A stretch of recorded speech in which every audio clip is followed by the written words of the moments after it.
Had grown by one. Actually, it grew by the whole city of Rose Hill. Yeah. Seriously though, Tara is the first of many sisters that I have, 4 total. And we've been through good times and bad times. Even though our definitions of the good and the bad are different, like that time that I gave you that awesome pixie haircut when we were little, great for me. But I do remember when I moved to Kansas City, Tara had sent me a Valentine's Day card. It was my first Valentine's away from my family, away from home, and she put in there that she loved me and that she looked up to me.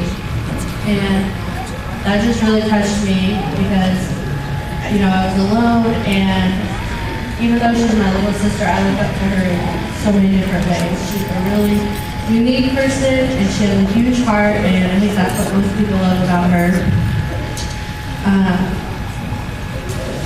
And she finds confidence and strength in me personally when I struggle to find any in myself. She's done that numerous times, and I love her for that.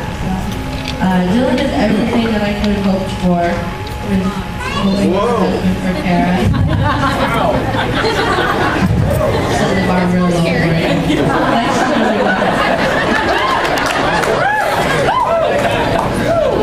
But no, really, because he loves her unconditionally, and anybody that knows Dillan knows that he loves his favorite. His favorite. I know Mrs. Reese was not very happy when you said I favor him in church. But no, Dillan is really a great guy. We have a lot in common, from our mutual love of Duck Dynasty to our love of family game nights, even though I beat him relentlessly in Trivial Pursuit and Wheel of Fortune. But like I said before, what I admire most about him is the way that he loves Tara. And I'll wrap it up. I'll leave Tara and Dillan with a piece of advice that my grandma Sheila told me. And if in your relationship, you each make sure to give 90% of yourself and your heart, and keep 10% for yourself, and your partner make sure to do the same. Give 90% of themselves, keep 10% for themselves. You'll each end up with 100% of a beautiful, loving relationship. I love you very much, and I'm here to see many years. I love you.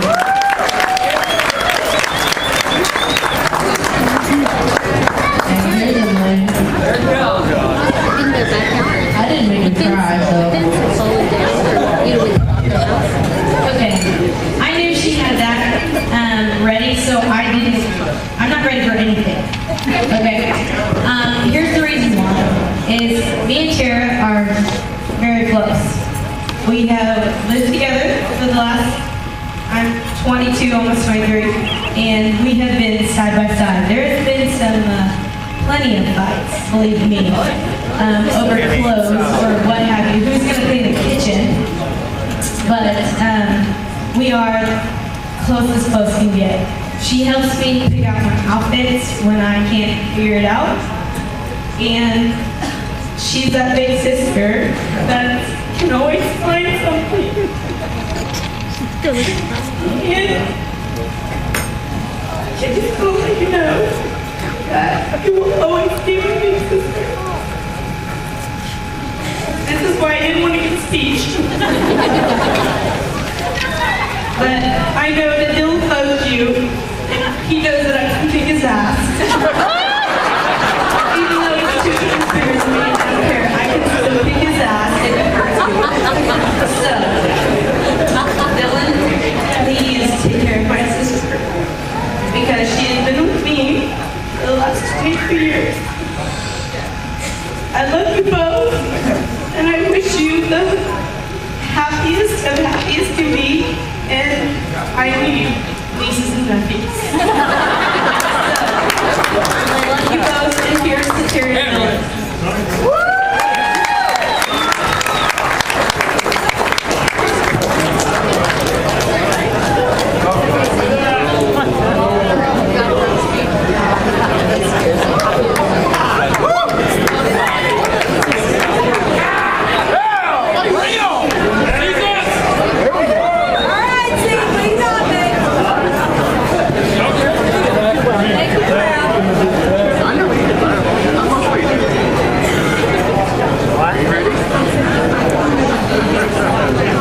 Yeah, I'm scared. Are you scared?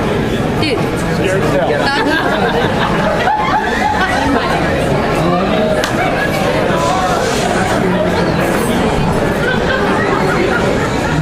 Hello? My bad. Dylan, I love you, and I'm happy you're my brother, and I'm happy for you on this stuff. I know you found a perfect girl for you. The girl of your dreams. Tara, I felt the last 4 years that had a sister. And wonderful.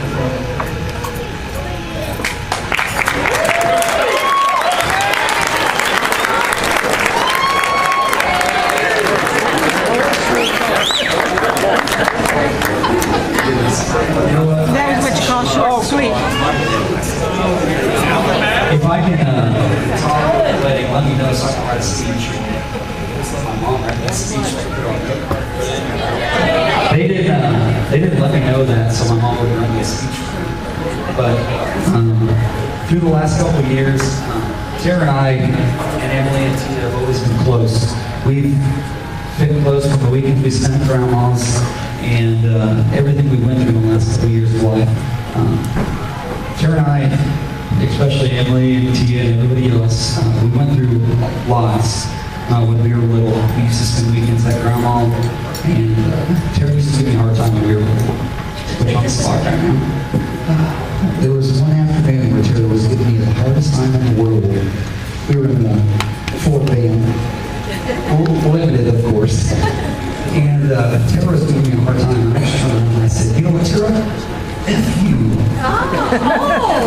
I've never seen a van, Ford van, turn around and Grandma Sheila go,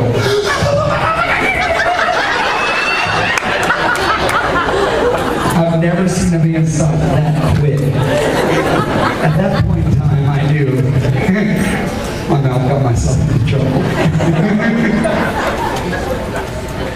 During the last couple of years of life, we realized that the one thing that you can never change is your family. The biggest thing when you're having a bad day, when you're having a bad week, and everything else is turning sour, the biggest thing you can turn around is family. When Tara brought Dylan into the family, I thought, what the hell did we get ourselves into? I'm going to share a story for you. I believe there was one day we were sitting out by the barbecue around that Keith's house. Keith liked her. Don't raise your hand, I wouldn't. He goes, Mr. Dylan, what do you do with your wife? And Dylan goes, I work for wastewater management companies. And he goes, okay. He didn't say another word, dude, for another hour and a half. Once I got to know Dylan, I knew he was a great guy. I knew he was the right person for Tara. I think we figured that out when we went on our cruise. And after I saw Dylan, of course, naked a couple times, I knew he's going to fit it right in.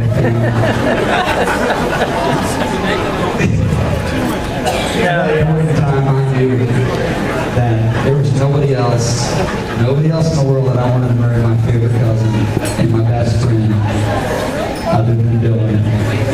He's my good friend, and if I ever decide to get married, sorry, Katie.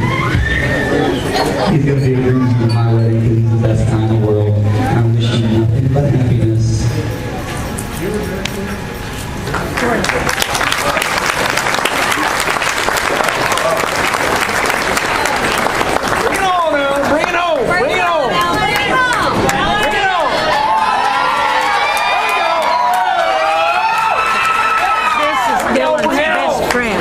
Alright, well, I've never given a best man speech before, so I looked it up on the internet. They told me to keep it clean and no cussing. I didn't really have much to talk about. So, I've got to think of something else. Well, I didn't really prepare anything tonight. I had any intention to, but I got to thinking when the preacher today, the priest, said to all of us about Dylan and Tara growing up. Dylan and I moved to Rose Hill in 6th grade. And Dylan and I have been best friends pretty much since. And For all of you that know Dylan, pretty much know me, we're kind of connected in the head. And this kid right here is unbelievable. I've never seen the night that I was there, when him and Tara first, we were at a Chris Cagle concert. Chris Cagle! Chris Cagle!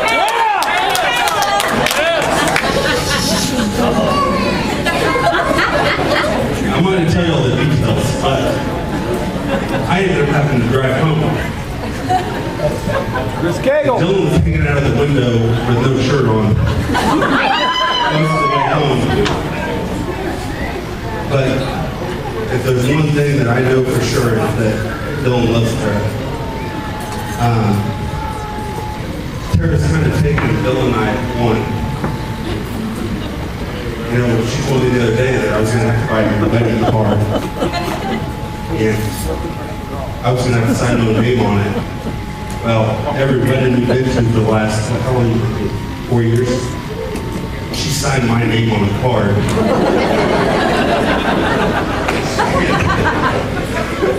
Wow, dude. So, they do her something else. I'm not more, I couldn't be more proud to be in this wedding party. Bill and I've been through a lot. Fist fights. Drinking too much. Everything. He's a good guy. If I could get everybody, it's on the last one, raise their glasses up.